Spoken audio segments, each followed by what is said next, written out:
اعوذ باللہ من الشیطان الرجیم بسم اللہ الرحمن الرحیم السلام علیکم ورحمۃ اللہ وبرکاتہ ربی یسر ولا تعسر وتمم بالخیر۔ آج ہم پڑھیں گے فعل ماضی۔ فعل ماضی کیا ہوتا ہے؟ فعل ماضی یعنی جو کل گزر گیا اسے فعل ماضی کہتے ہیں، یعنی کل ہم باہر گئے تھے، یہ فعل ماضی ہو جائے گا۔ صیغہ غائب، فعل ماضی یعنی گزرا ہوا زمانہ بتاتا ہے۔ عربی زبان میں عدد کے اعتبار سے اس تین طرح کے اسم ہوتے ہیں۔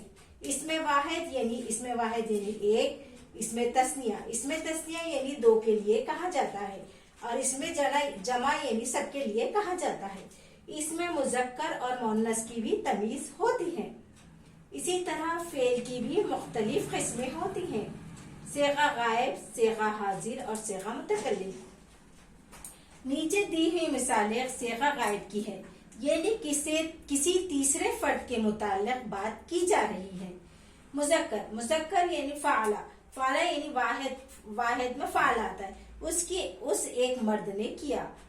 تثنیہ فعالا، ان دو مردوں نے کیا۔ فعالو جمع، ان سب مردوں نے کیا۔ مؤنث فعالت، اس ایک عورت نے کیا۔ فعلتا، ان دو عورتوں نے کیا۔ فعلنا، ان سب عورتوں نے کیا۔